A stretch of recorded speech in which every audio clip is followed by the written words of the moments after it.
We are live. We are live. Mm.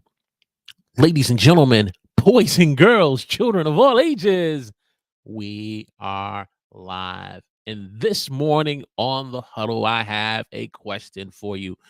Are you looking to crush it on YouTube in 2024 to make this the year that you are making great content that's going to resonate with the audience that you want to connect with? Well, this morning here on the huddle, we're going to hang out and have a creators hangout and talk about our goals, our objectives, and our mission for 2024 on being able to crush it on YouTube this year.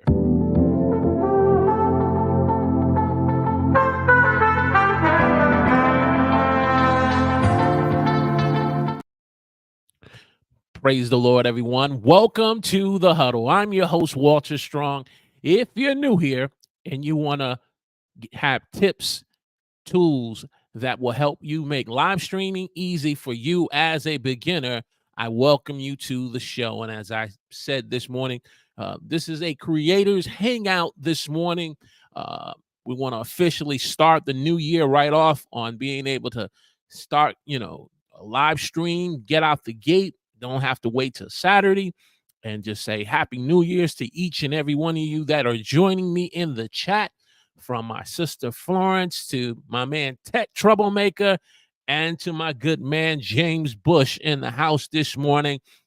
Good morning, everyone. I tell you, man, it's good to be amongst the land of the living one more time, to be able to have the breath breathing in your body, in your lungs, and have the activity of your limbs, and to be able to be clothed in your right mind, to be able to start a new chapter, to turn to a new page in the book that God is writing in me and your life this morning.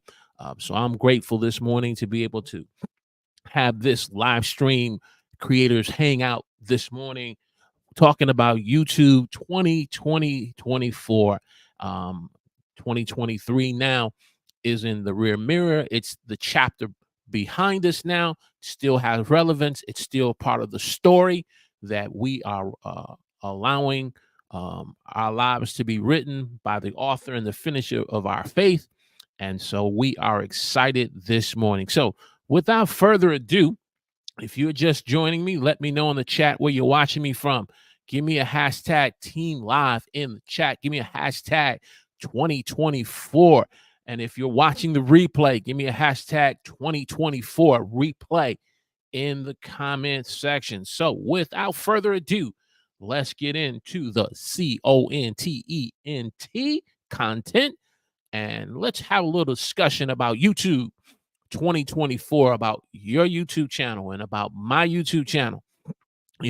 As I look and reflect on 2023, 2023 from a channel performance perspective was not a good year for me. From looking at the numbers, there used to be a show called Numbers Don't Lie, that used to be on with Michael White, and I think Jamel White and Michael Smith. That's who they were. They used to have a show called Numbers Don't Lie, and they used to kind of share analytics and the data based on the performance of particular sports stars, and in particular, whether it be basketball, football, whatever the sports that they were covering.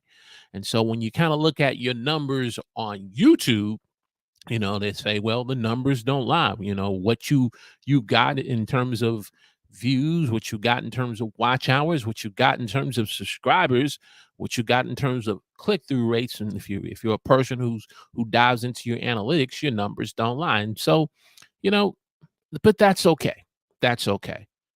Though the channel from a number standpoint did as well, but as a content creator, me growing as a person, I had a great year. I had a moment during the year where I had to take a step back and from the channel. Initially when I stepped back, I thought I was going to just say, hey, this is it for the huddle. I'm done. I'm creating content on here. I'm going to try something new. Been doing this since 2018, but after stepping away for about a good 4 months, I began to understand it wasn't a matter of me just completely just shutting the channel down. I needed to take a step back and step away from the channel, because sometimes when you're so up close, when you're so in the trenches of trying to make your channel, notice I say the word you, trying to make your channel become successful from the perspective that you want to see it successful from, you can sometimes lose focused.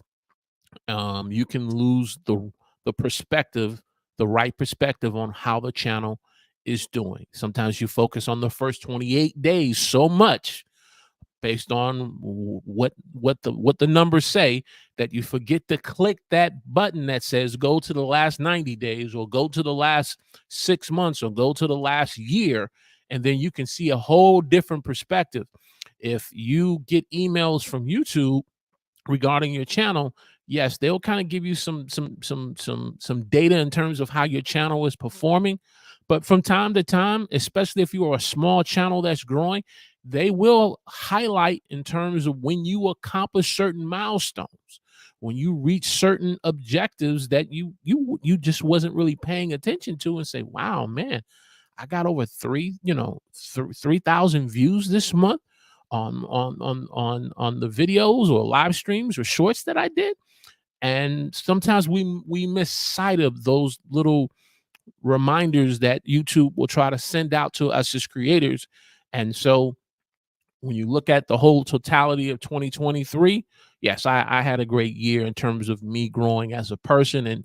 And so we came back towards the end of the year, and now we're back, but we're ready for 2024.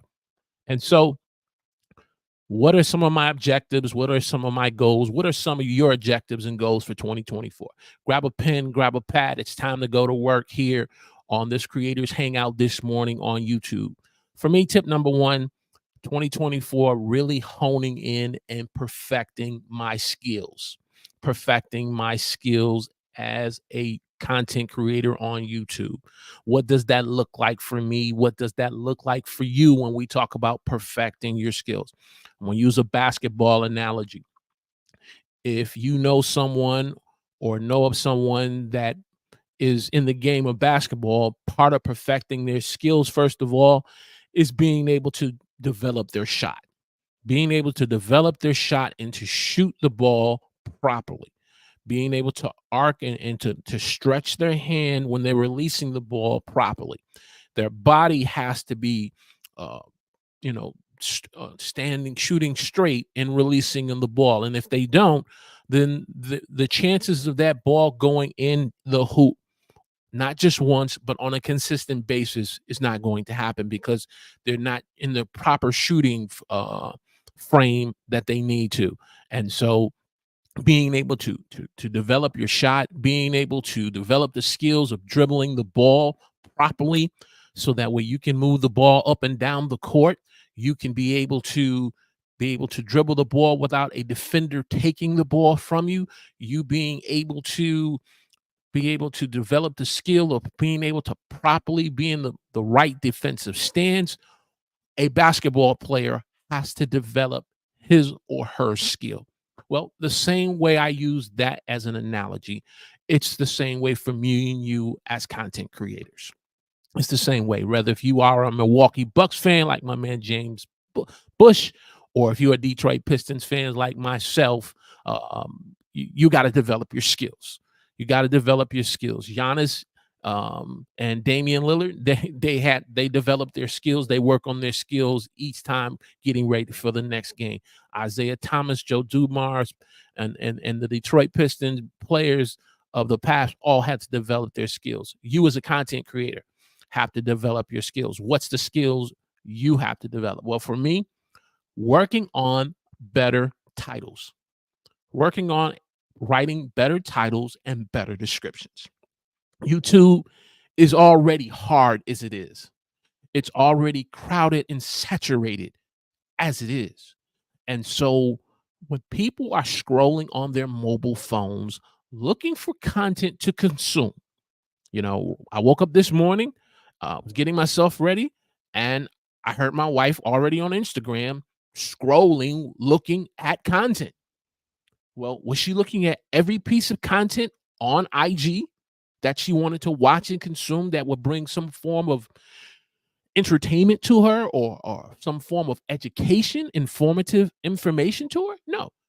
The title and description played a very major role in her clicking on that video.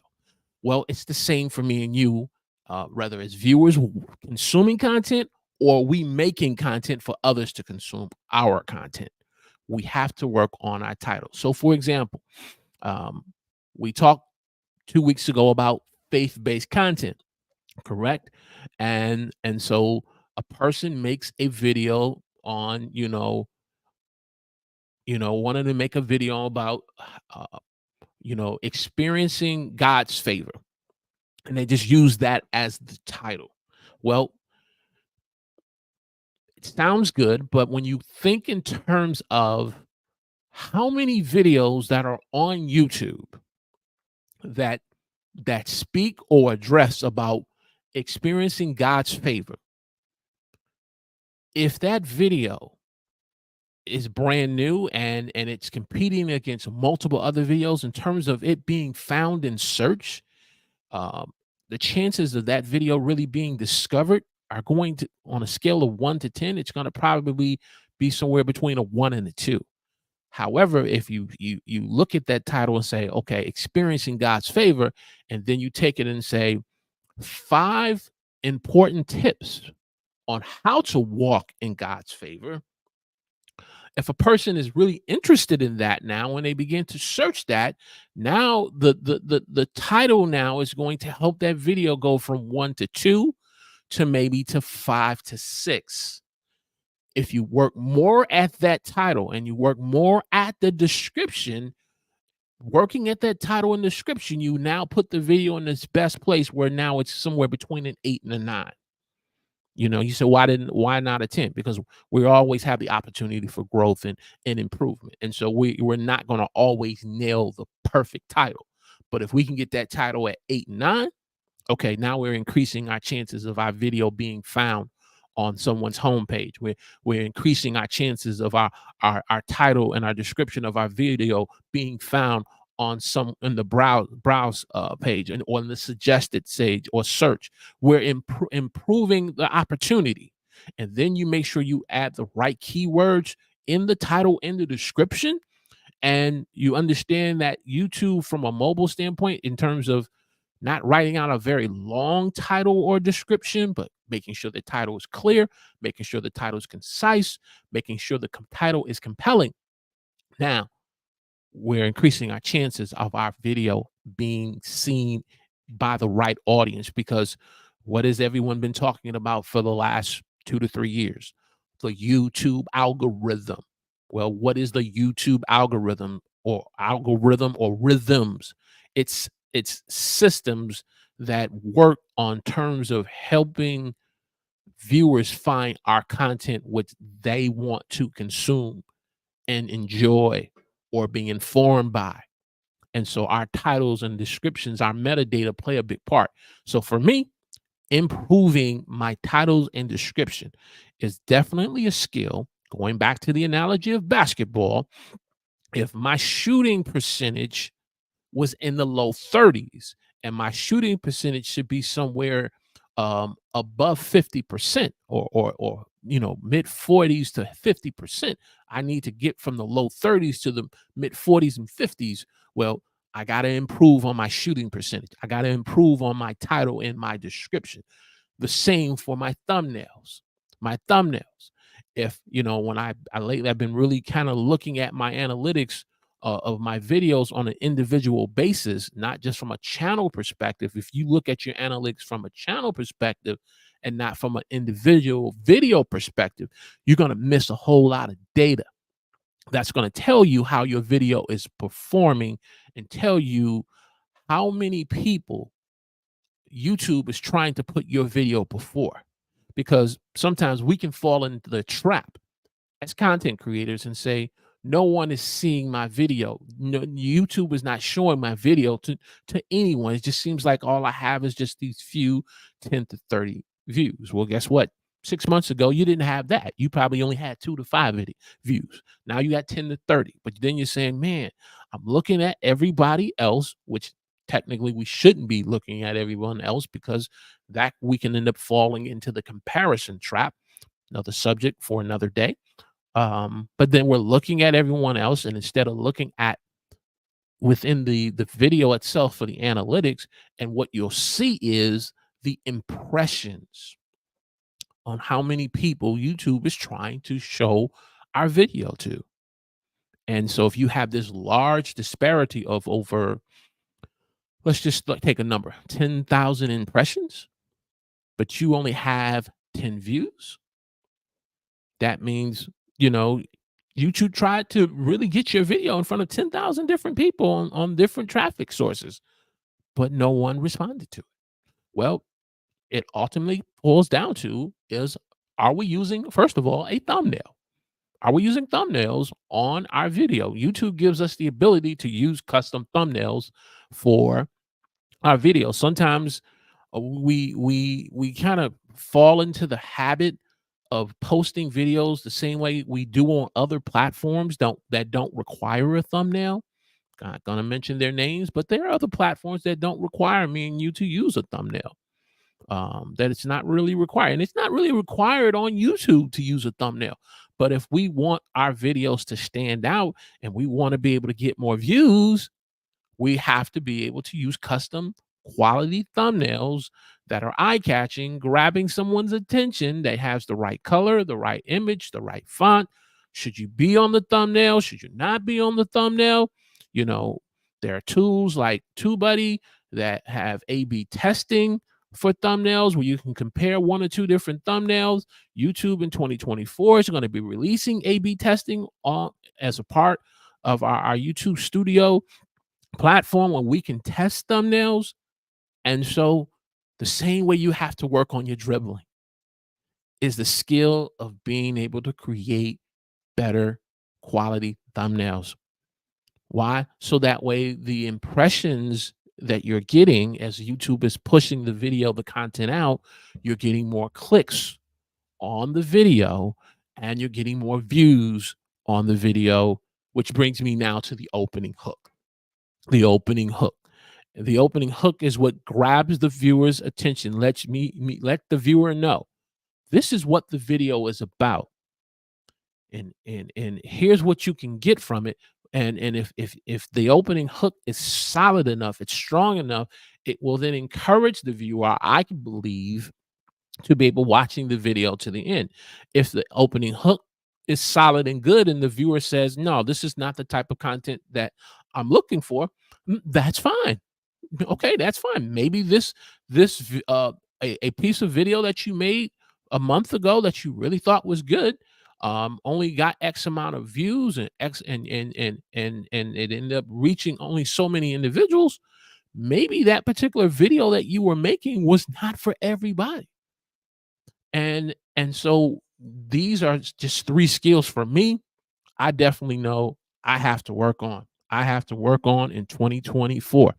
What about you? If you're just joining me, we're talking about 2024 for YouTube. 5 things, tips, areas that we have to work on as content creators if we want to crush it in 2024.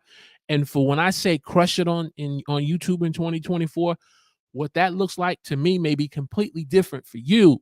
But as long as you're crushing it, and it's reflective in your numbers.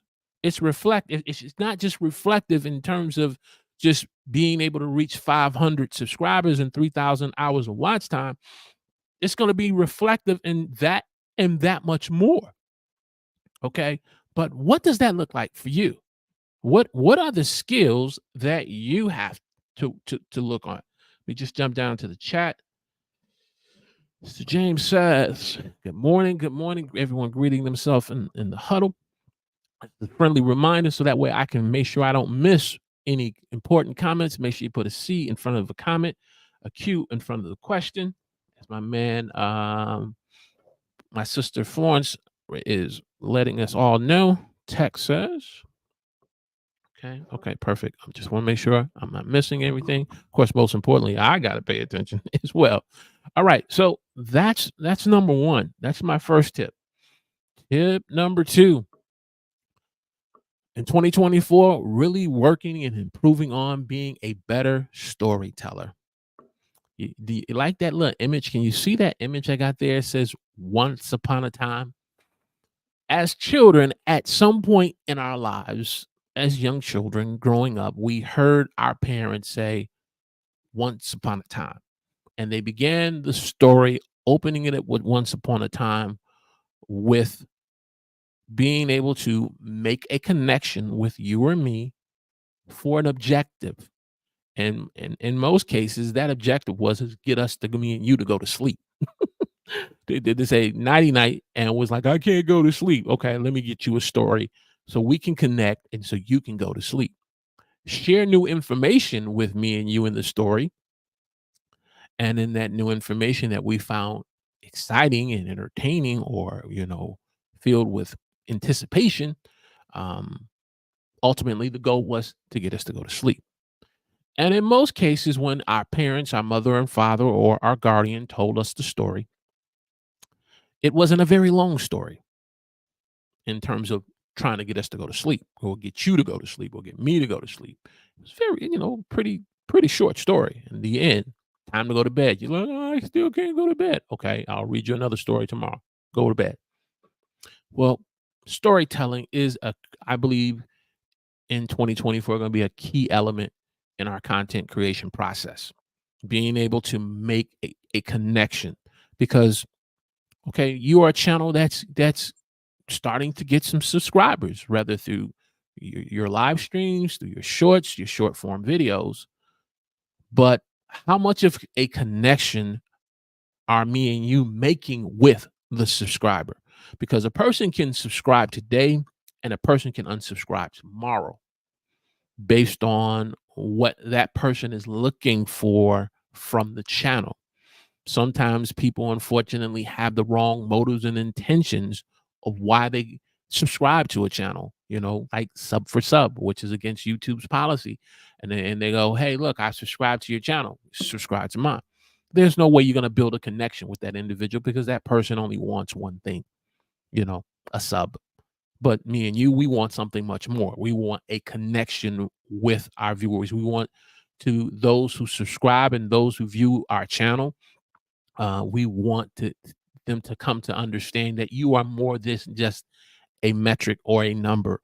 You are a person that he or she that we value, and that we appreciate the opportunity that we can share a bit of content with you that's going to either be informative or entertaining, that is going to make a good connection with you in your life, that's going to improve the quality of your life by the information we share, and it's shared in a very short manner. And so storytelling is going to be important. My question to those of you in the chat: how much of you use the power of storytelling in your content? Is you all, those of you who I see that are in the chat are live streamers, and those of you who are watching, let me know in the chat where you're watching me from, and if you are a person who live streams, um, how much of storytelling do you use on a scale of 1 to 10? Is it 7? Is it 3? Or is it a 10? In the chat, let me know. How much do you use storytelling as a part of your content creation process? And if you say, well, I use very little of it, then in 2024, that's something that you may need to look at. I had a guest on earlier in the days of the Huddle when I was first really, getting into YouTube and content creation. Jeff Bartsch from Story Greenlight. He is a top video editor on shows like American Ninja and other types of Hollywood TV shows and productions that me and you may see from time to time. And I brought him on, and we talked about the importance of how to stand out on YouTube as a content creator. And one of the things, his point that he hammered in the interview, was the power of storytelling. Being able to tell a story that you can make a connection with your viewer, and being able to tell the story with the right context so you can move the person from point A to point B. So when you get a chance, that's a great video. I'll make sure I will link that video in on the end cards and the end screen for you to go back and to watch that and that interview with Jeff Bartsch. I'm hoping and looking in this year to get him back on the show. So storytelling is definitely something I'm looking to work on. I'm definitely interested in finding out if you are willing, if that's something of a priority for you. Let me just jump over here. See myself a C. I see a C. Florence says, starting to use storytelling right now. I'm at a 3 and I'm moving up. Definitely. Definitely. Definitely. Anyone else? Anyone else? Okay, okay, we got that one. Let's move on. Hey, if you're getting great value out of this live stream discussion on crushing it in 2024 on YouTube Creators Hangout, do me a favor, if you have not already, click that thumbs up button for me. Share this on your favorite social media platform of choice that you are on the most, and share it with another person. James says he is at a 6. Let me pull that up. Scrolling. And there we go. James says, I'm at a 6. I'm going to try to improve in 2024.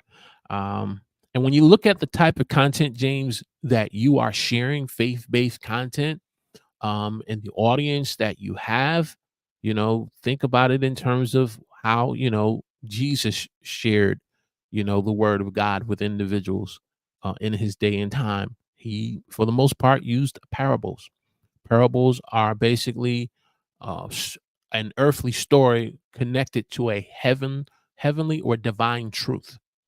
And so parables were something very frequently used by Jesus. The parable of the sower, the parable of um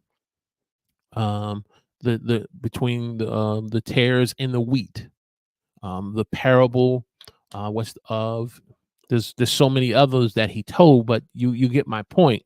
He used parables in all of the different gospels that he told, from Matthew, Mark, and Luke. There were different parables that he shared, stories that were tied to a heavenly or divine truth to help them to better understand the kingdom of God. And so you being able to share stories with your audience, not just telling, when I say stories, I'm not talking about characters, but I'm talking about a story that has a connection with you and the viewer, and that's going to inform them with new information that's going to provoke change. Because when Jesus shared parables, um, he did it with providing information about the kingdom. He shared parables with being able to connect with the listener, or in particular his disciples, and ultimately those parables, those stories, provoke change. And if you are a person of faith who reads the word of God, when you begin to read parables, it's going to provoke change. So important to know. Text says, I am hitting, I am a hit or a miss on storytelling. And I want to be more consistent. Well, how what's some of the ideas, those of you in the chat? How can we help tech be more first of all, not being hitting and miss? What Florence, James, um, in the little bit of storytelling that you do use, what's some of the ways that you do use storytelling? Let's give tech some ideas. And those of you who are listening in on the chat or watching the replay, put it in the comments section. Let's provide some ideas for tech on some of the ways we are using storytelling, because so much of the time, yes, we want to get into the content. We want to do an unboxing, and you say, how can you apply storytelling in so many different things that we do? It's just a matter of just taking the time and looking at our run a show, or looking at how we're going to present the video, and find the right piece of a story that we can connect with what we want to share with our audience. Let's go on to tip number 3, or point number 3. That's number 2, so I went backwards. Number 3, collaborations. 2024, I definitely want to get back more into YouTube collaborations, and what does that look like for me, what that may look like for you. Again, because I said, I stepped away from the Huddle for about 4 months, and so there was no activity. And so when I came back, I spent the last 2 to 3 months just basically just getting new content out, work, all kind of being pumped out by myself. But want to get back into collaborations. And so what that looks like for me in 2024, having more guest interviews with content creators like yourself in the chat, and also being able to reach out to some more established or big known content creators, because history has shown that, if history has shown me that if you are a small channel, not just a small channel, but a growing channel, you are a small and a growing channel that has an understanding of who the audience is that you service, or the audience that you're trying to reach, and you have a clear objective about what your value proposition is, or when viewers come to your channel, what they can expect from it, and the benefits they will receive from being a part of your channel, then when you look to reach out to a Nick Nimmin, when you go to reach out to a Sean Cannell or others,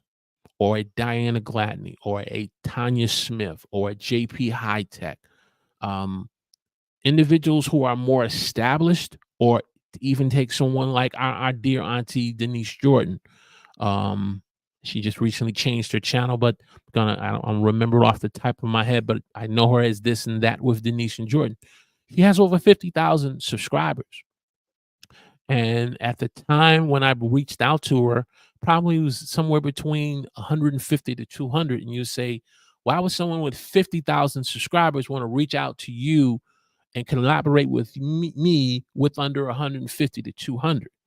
Well, when you look at the goal and the objective of why you're looking to do the collaboration, and the value you're trying to add to the individual and to their audience, and if it lines up with their goals of their channel and their purpose of their channel, in most cases, they'll be willing to collaborate with me and you.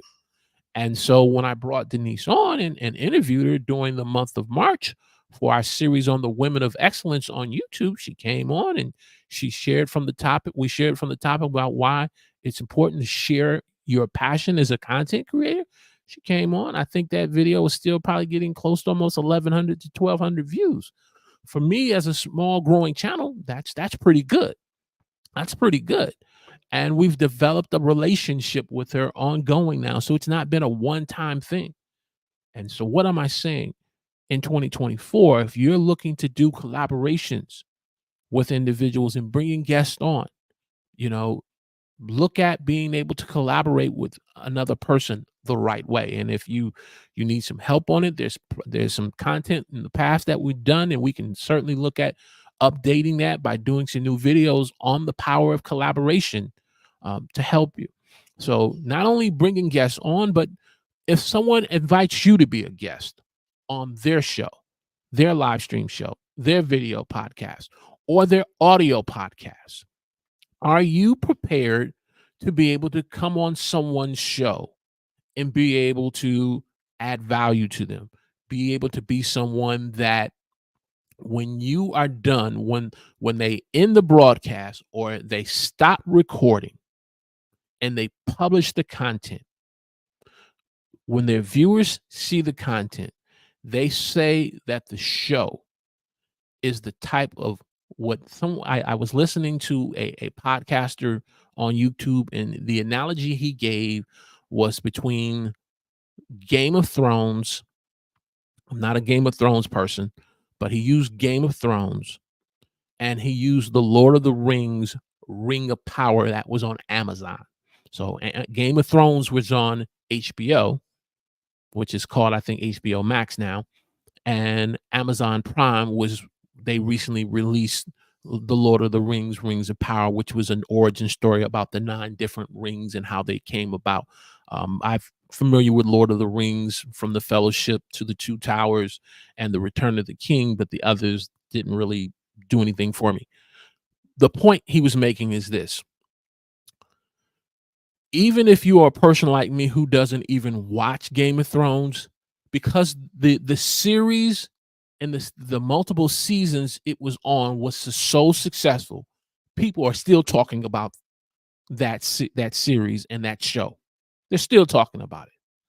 When it comes to Ring of Power, the Rings of Power or Ring of Power, no one's talking about it. No one's talking about it because it performed and did that bad. Now, if someone's asking you to be a guest on their show, are you going to be the type of guest who provides insight, wisdom, and value that's on the Game of Thrones level, or is it going to be on the Ring of Power level? In 2024, me being a guest, I'm looking to be at the Game of Thrones level, though I may still be a small and growing channel. When I get interviewed, whether if I'm on Foreign Show, whether if I'm on Tech Show, whether if I'm on James Hicks Show, or if I'm being invited on a more established YouTuber show, it's going to be at the Game of Thrones level. And so, not only being a guest on someone's show, but being a part of panel discussions of content creators who do panel discussions of bringing multiple YouTubers together to kind of share about the journey of YouTube and the process in being making content on YouTube, the struggles and the hardships of being a content creator, between trying to create content and having a work and family life to balance. Panel discussions like that, again, Game of Thrones level. Game of Thrones level.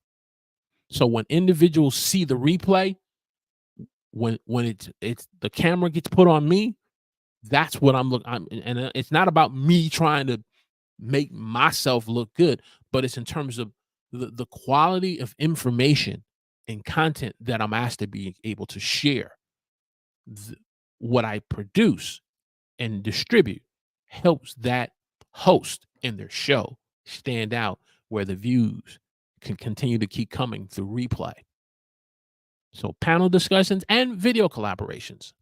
This is definitely something I've never done in the past, but in 2024, being able to do a video collaboration with other content creators, those in the Huddle community, with I have an established relationship. Definitely something that I'm looking to do in 2024. Tip number 4, being able to leverage AI tools.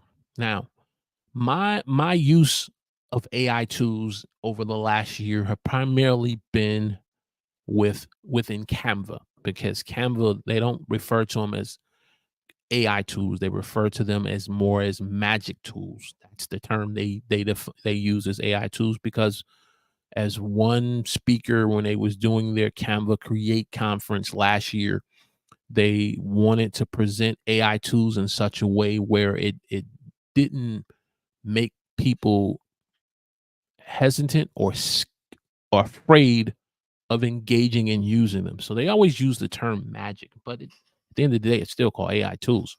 And so I've used things within Canva to help me with how to write better titles and descriptions, how to better improve on my thumbnails, but they have so much more. And so leveraging AI tools in my content creation process is a priority for me in 2024.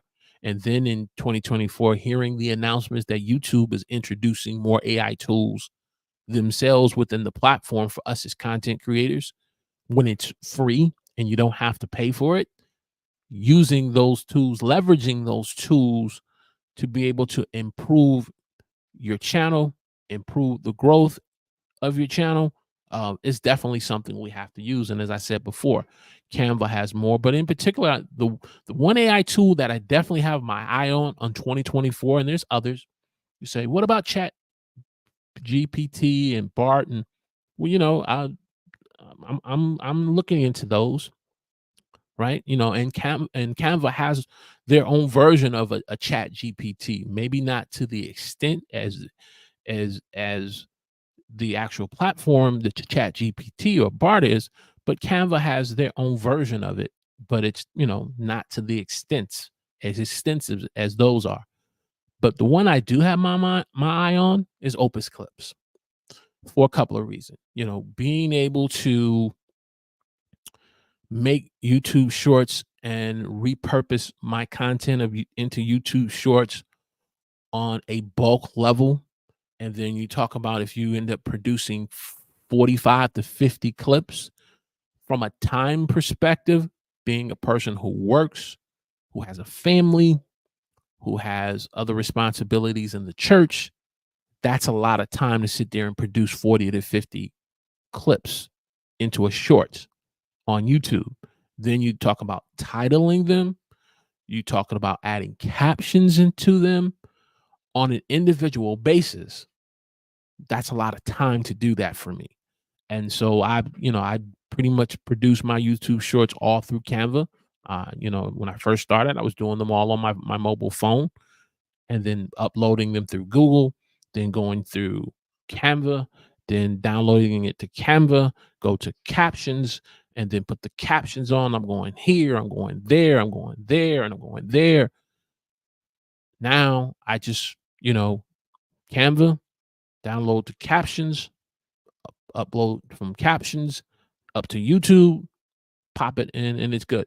But I'm still going here and here and here. I've kind of decreased how many times I'm doing it. I'm probably driving Florence crazy, uh, saying, "Wow, you're doing all of that."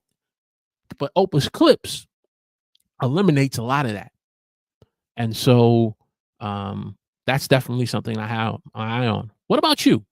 What AI tools do you or are you looking at to help you with your creation process? Let me know in the chat. Put a C in front of the comment and let me know. I do see a question. So let's pop over to that question. And as we're popping over to that question, make sure you click that like button for me and share this on your favorite social media platform. Florence says, let's get into this here. What is the settings? What is the settings that YouTube, what is the setting YouTube have subscribers get noticed? Okay, what is the setting that YouTubers have when subscribers are notified live videos and community posts? That's a great question. I don't know the answer to that, Florence. I can definitely research it and find out for you. I don't know the answer to that, but I will definitely find out and get back to you on that, so that that question can be answered. And I will find out. I will find out. James says here, I have been exposed to Chat GPT on my job for over a year. I am comfortable with it now. Okay, perfect, perfect. Definitely, if it's a tool within the toolbox that you can use on being able to help within your content creation process, go for it. Um, Part of me also leveraging AI tools, and I think sometimes for some content creators who may be hesitant in leveraging and using AI tools is because of the lack of knowledge of them. And when you have a lack of knowledge of something, then unfortunately, sometimes the fear of using them, or because of the misinformation you hear about them through the news media and through other individuals, the that fear unfortunately causes an individual to be hesitant because I work in the arena now of banking and finance. What's really been coming at me in my 9 to 5 job is more and more about cybersecurity. And been a more heightened awareness of being able to, even though in my job occupation I'm not a cybersecurity analyst, but I'm seeing how my company is nearly pivoting to the point where just about everyone within the department is going to have a high level of cybersecurity. Why am I saying that? When you have a lack of knowledge of using certain tools like chat GPT and how me and your information and data is being used, and we think it can be used in such a way it can be harmful to us, where we become hesitant in wanting to use it. And that, for the most part, when it come to chat GPT, that has been a big concern for me from a cybersecurity standpoint, because I got to enter all my data into this platform, um, you know, basic informations for me to have an account. And this is a third party platform that ultimately can end up sharing that data, or if that data gets compromised, now I'm at risk. And so I'm constantly hearing the importance about cybersecurity. I'm very selective on what tools that I entertain based on, the what I'm looking to get from them. And so in 2024, in particular for me, it's just Opus Clips. I'm just taking one AI tool that really kind of helps me from a repurposing standpoint, still do my due diligence to make sure that my personal identity information is not compromised, and be able to utilize it from a repurposing standpoint. And so as content creators, this is part of the journey in us using these different tools on YouTube. We have been schooled on cybersecurity as well, and as hackers try to attack universities, yes, and not only just universities, but companies, and I dare say even local to state government entities. Out here in Suffolk County, there was a major cyber security attack where the government was hacked, and they're still recovering from it.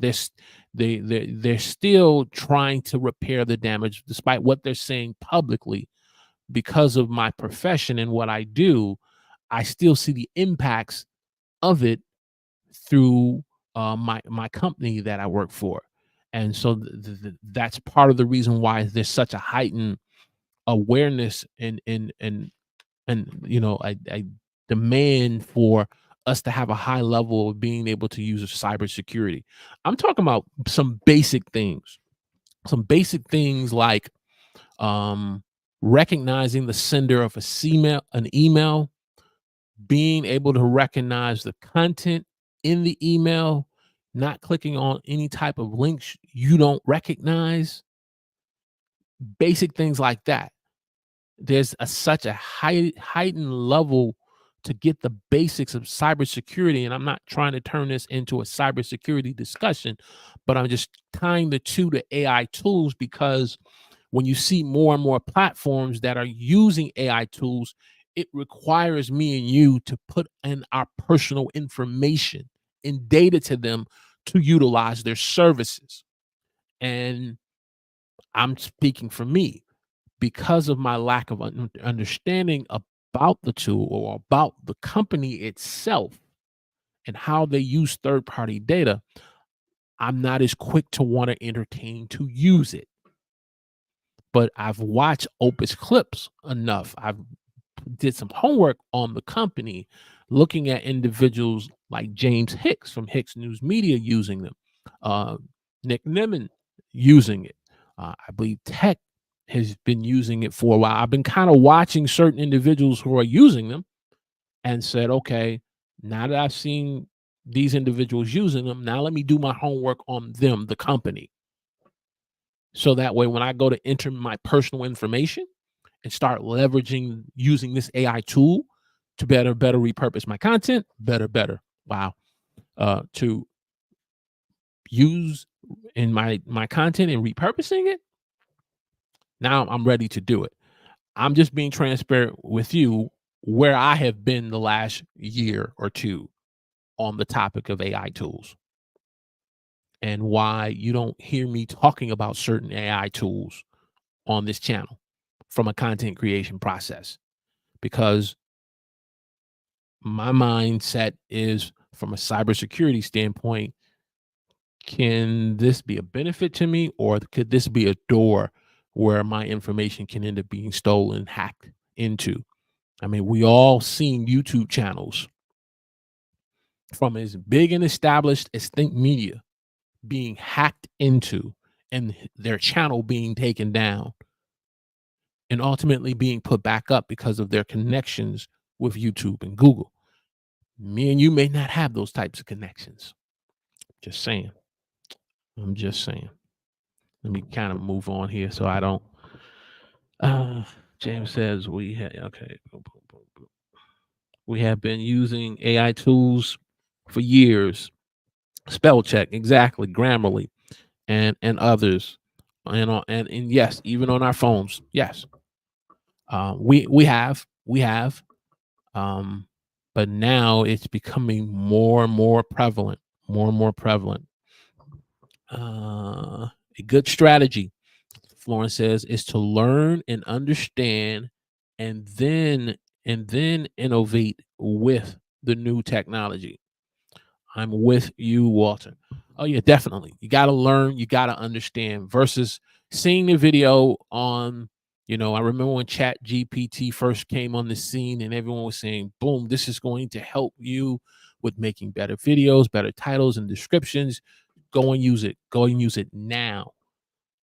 And if you kind of take that information and run with it, and you, like Florence says, and you do no homework, you don't take the time to educate yourself about it. Give me 1 second. Let me take this comment down. You don't take the time to educate yourself about it. Ultimately, is that going to lead to you end up having your personal data information compromised? And I'm not saying that. But what I'm saying is you are opening doors for more third party entities to share your information with other people that you may not want your information to be shared with. And that's where what I'm finding out as our company is educating us more about cybersecurity, that's where the hacking incidents are starting to happen. It's with the other companies that they're connected with, that ultimately, if the intrusion or intrusion is not stopped in time, it can ultimately filter its way up to other companies. And so that's why that's important. Let's move on. And I think I've touched on that enough. Hey, if you're getting great value out of this live stream discussion on crushing it on YouTube in 2024 Creators Hangout, do me a favor, click that thumbs up button, share this on your favorite social media platform. And if you are new to the Huddle, where you're interested in learning about tips and tools on how to make live streaming easy for you as a beginner, I want to encourage you to subscribe to the channel, click the alert notification button, and join us in the conversation that we're having today on our next live. Finally, number 5, we've touched on it throughout this Creators Hangout discussion, YouTube analytics. Being able to get more, when I say get into more of utilizing my YouTube analytics, or you using your analytics, being able to use the data that YouTube provides in our analytics the same way or on the same level of your occupation or your career. Depending on your profession, there's some level of data from the time you clock in or you sign in that is put before you from 9 a.m., I dare say, to 5 p.m. There's some level of data or reports you have to look at. And from that data, from those reports, you are then asked to make timely decisions so that it is a benefit not just for the company, but for the customers they serve. Now, if that's true in our occupation as content creators, on a scale of 1 to 10, not a scale of 1 to 10, how often are you looking at your data the same way you would have to look at data on your work? Once every day, once a day, once a week, once a month, or once a year? You put it in the chat. Put it in the chat. Once a day, once a week, once a month, or once a year. Because in our occupations, we have to look at data every day and make decisions based on that data. And so 2024, I'm adopting the approach when I get done with shooting a video or uploading and posting a video, boom, go over to the analytics. Go change the tab from 28 days, go to 90 days, go to 6 months, and just look at some data. So key data that kind of helps you. What are your top 10 best performing videos? Here are your top 10 best performing videos. Why did the first 5 perform better than the last 5?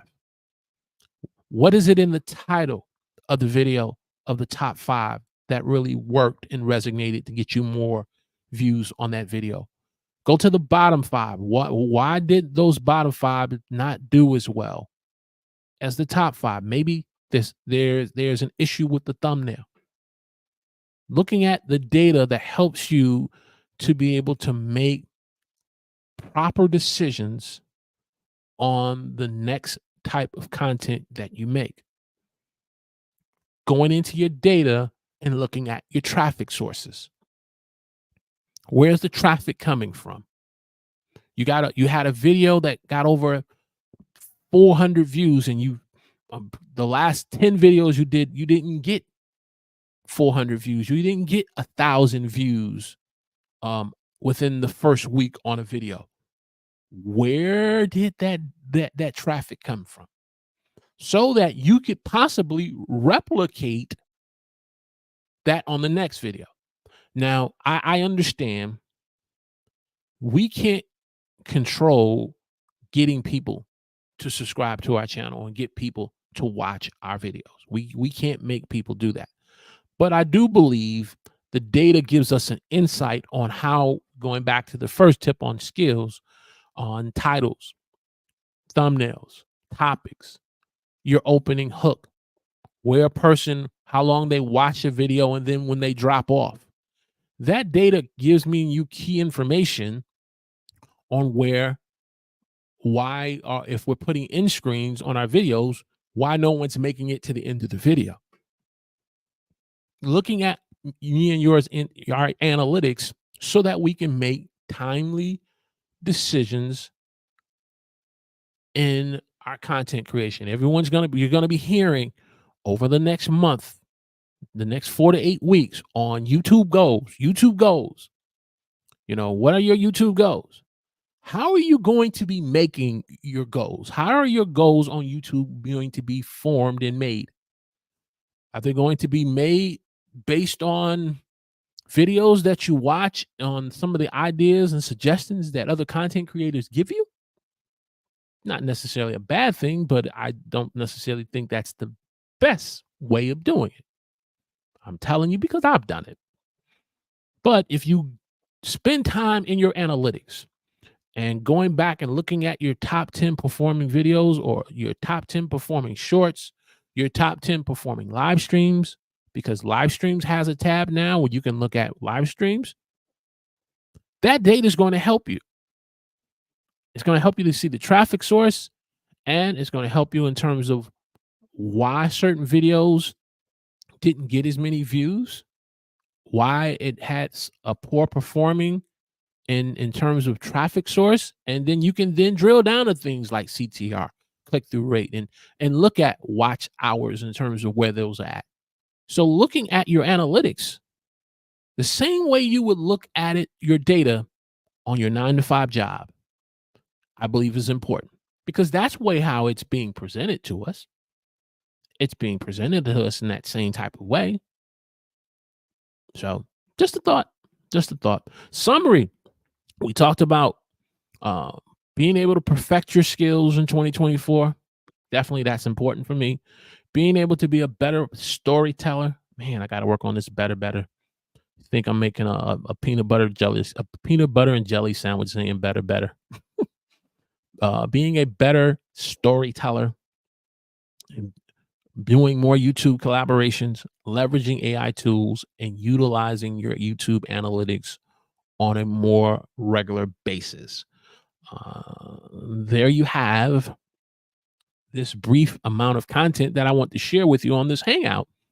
And so, you have any questions? Uh, as my moderators have said in the chat, hey, put a Q in front of the question, C in front of the comment. You know, what is your biggest takeaway from this tutorial, this session we have discussed this morning? Let me know in the chat by putting a C in front of it as we jump back over here so I can take it off that. And so I can go over here and say good morning to a good friend of ours, my dear sister Leona from Ebony and Eyes Thines with Leona Dooley. Welcome back, ma'am. Welcome back. Good to see you here on the Huddle. Always appreciate you taking time out your schedule to join us. I pray that some of the content we shared this morning that you have been able to listen to has resonated with you, and I would love to get your biggest takeaway. And if you're just joining us, I hope you will be able to have some time to check out the replay. So glad to have you on. Okay, scrolling down. Ebony, she said, perfect. Thank you. Appreciate it. Taking time. Thank you. All right. So that, and then we also got to welcome our dear sister, Stephanie, in the house. All right. So Christmas is over. New Year's is over. I got to plug my sister. I got to plug it. I know you just popped in and you said, Walter, why are you messing with me?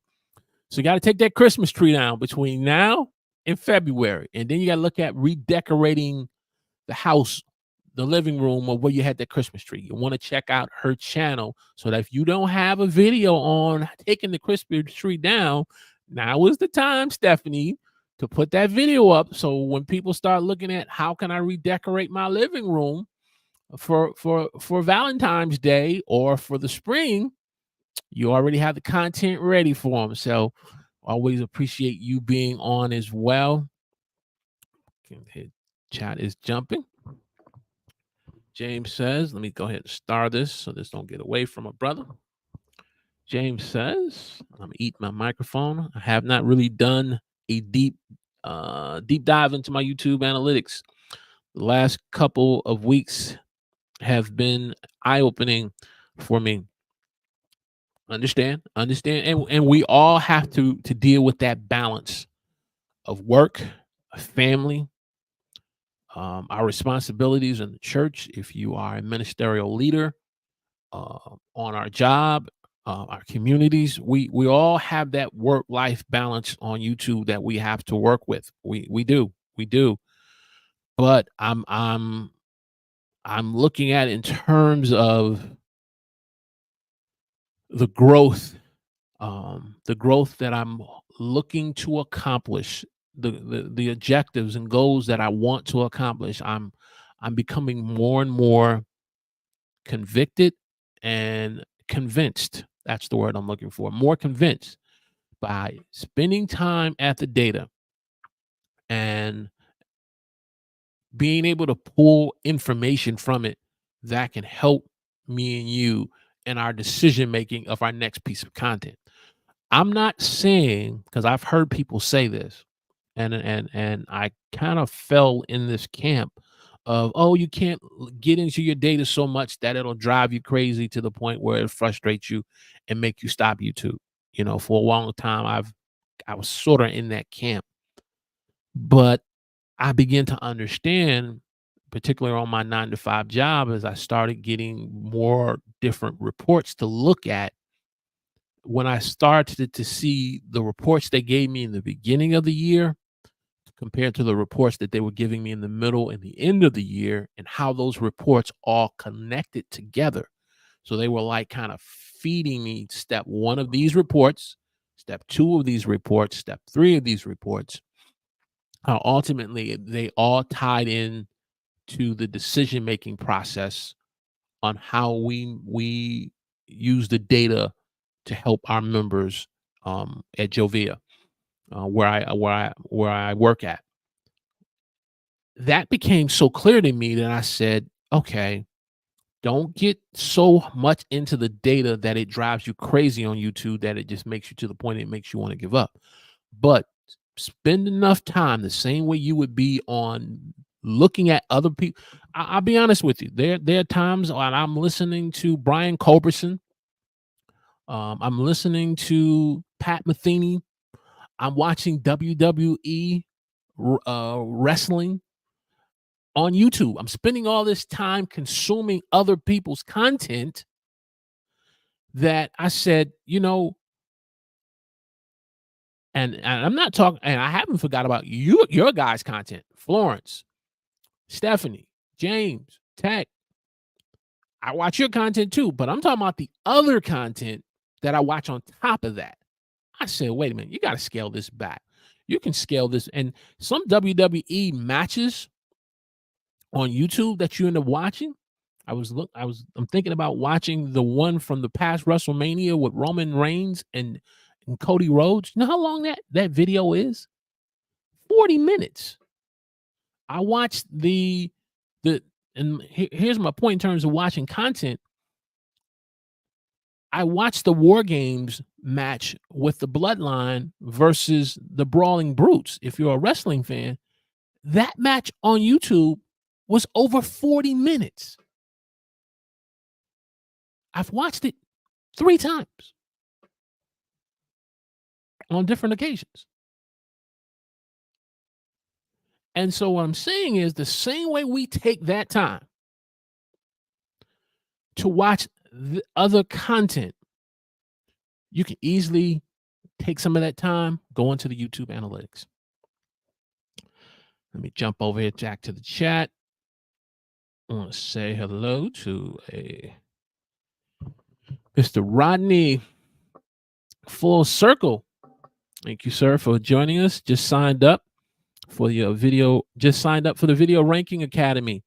Oh boy, investigating one's self can be really hard sometimes. This is true. You bring some great wisdom and insight.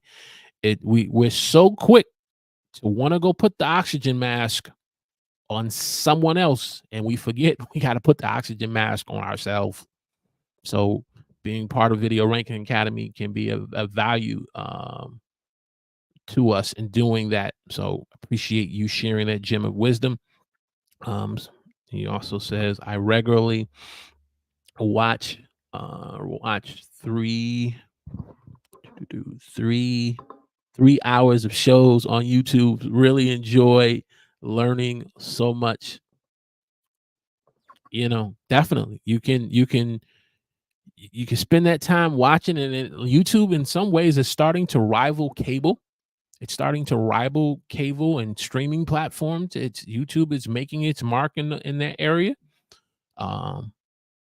But at the same time, on Netflix, where I would sit there and watch season 1 of Flash, all 24 episodes, not all at once, but though I will tell the truth, when 24 Kiefer Sutherland came out on a Memorial Day or New Year's Day, and they would have a special, I would sit there in front of the TV watching 24 season 2. I would watch anywhere from 7 to 9 hours of that.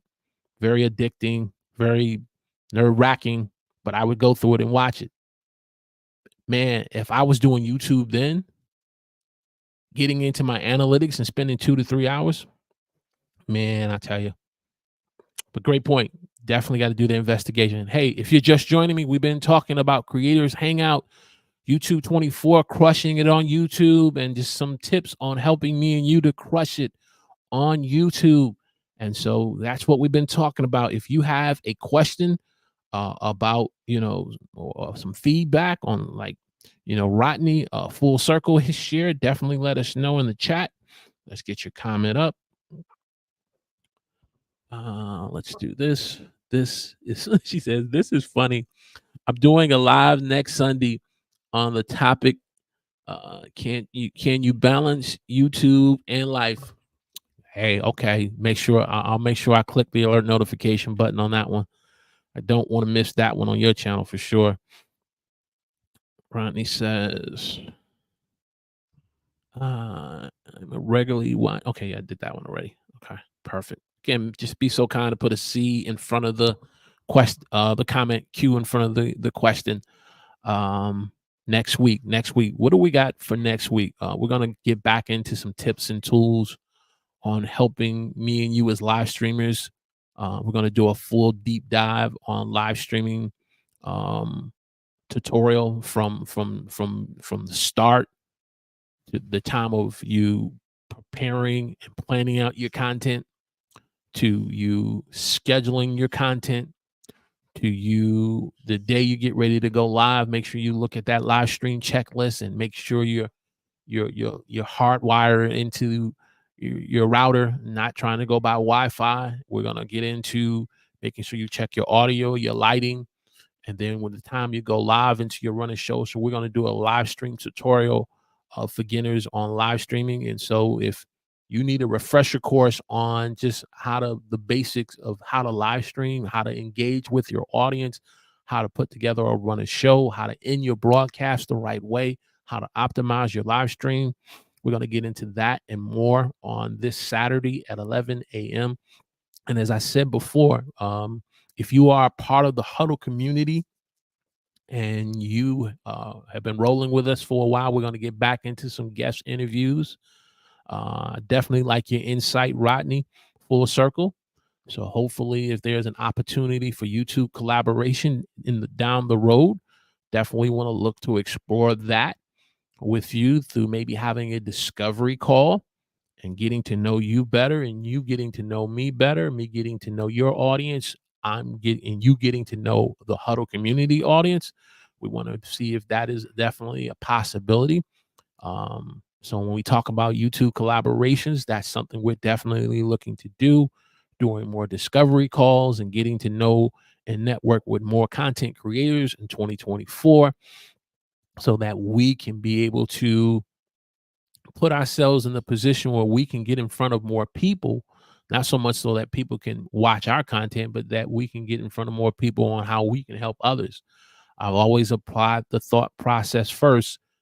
If I'm being put in front of individuals, how can I help improve the quality of your life? How can I help you become the best version of yourself that God has made you to be? Me being in your presence, me connecting with you. I'm always looking to do that first. And then it's reciprocated.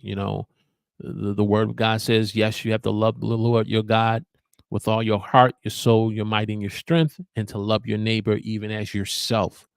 And so if I'm looking out for my neighbor to help them, the quality of their life to be better, and them being the best version of who God has called them to be, then it will be reciprocated.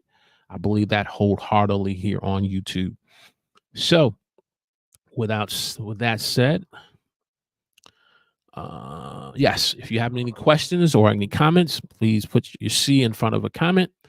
And you have any questions, put a Q in front of the question so we can respond. Where are we at here? It's at 1 hour and 15 minutes. And so we talked about these different things. What is a takeaway for you in 2024? Is it the YouTube analytics? Let me go back over here right quick to here. Let's do this here. Perfect. Okay, I got my summary on this side versus me putting it back up. Is it the YouTube analytics? Is it leveraging AI tools? Is it more YouTube collaborations, becoming better at storytelling, or perfecting your skills? Let me know in the chat. We'll look to hang on for about another 15 minutes. So definitely want to get some engagement going. Like I said, if you have any comments, you have any questions, it's a new year, it's a new day, a new opportunity. And so 2023 is the previous chapter within the book of your story that's being written. A lot of people would say, oh, turn the page. I don't want to see the page ever again. This was a difficult year for me. It was difficult for me too as well. However, 2023 was a chapter in the story of my book that's being written. So someone is going to need to know about chapter 2023 and the lessons, the hard lessons that I've learned to encourage them in 2024 in the story of their book that's being written. So um, all things work together for the good of those that love God and are called according to his purpose. All right, I do see a comment, and then if I don't see any more, we're gonna go ahead and bring this train into the station. Florence says, let me start that. Perfecting my skills and storytelling, both. Okay, great, great. Keep on coming, keep them coming. Uh, Stephanie says, analytics, perfecting my skills and thumbnails. Perfect, perfect. And we're here at the Huddle. I'm making it known.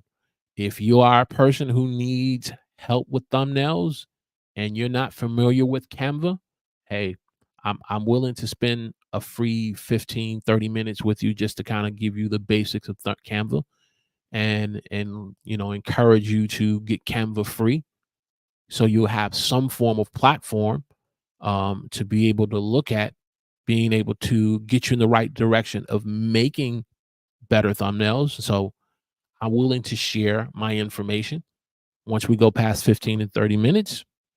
As my dear sister Florence always reminds me, and I really appreciate it, there is a price tag to it. Past 30 minutes, there is a price tag. There's going to be a price tag to that. The same way we value and pay for information or pay for products and services, there is a price tag. So we can do it in 15-30 minutes, and I can show you some basics on Canva. Willing to do that. I don't have a problem with that. I have a problem. And the reason why you say, well, you're a small channel, you gotta optimize, you're not monetized. A wise, successful YouTuber, co-author of YouTube Secrets, said to me, and Benji Travis shared with me that, hey, look, when you're willing to invest in people, ultimately you will get the return you're looking for your growth of your channel. And he was willing to take some time out of his schedule to invest in me for 15-30 minutes to do an interview. So if you haven't seen that interview with Benji Travis, it's on the channel. It's not the same way with Denise Jordan with sharing your passion. And so I try to pay that forward, All right. Okay. Florence says, you can be able to connect with me right there, buy me a coffee. You also can connect with me on walterstromthird.com on my website. So you can connect with me and buy me a coffee, and you can connect with me on my website. I am looking at some more better ways to utilize buy me a coffee, not just in terms of just the donations, but looking at the possibilities of doing channel reviews. So as an individual gives a donation, a certain amount of a donation, it would qualify you to be able to do a YouTube channel review. So that's something I'm looking at, and I'm looking at some different materials that I have created that can be utilized towards a donation. So we're in the works. Those are some things that are in the works for 2024 as well. So with that said, we're going to go ahead and bring this to a conclusion. I would love to just ramble on, but I'm a person who when I'm live, I want to have an objective. I want to be able to share and to talk with some information that's going to be value to you. And so once I start feeling like I'm rambling, that says to me it's time to bring this to a conclusion. So I've shared everything I've need to share. I want you to have a great, great day, this first day of 2024. And I'm believing with all my heart, as long as you are connected with me in some way of being a part of the Huddle community, even just popping on once every now and then, like Rodney's Circle or my dear sister Leona Dooley. I'm gonna do my very best to make sure you have a great 2024 this year and crush it on YouTube. So we will see you on Saturday. God bless.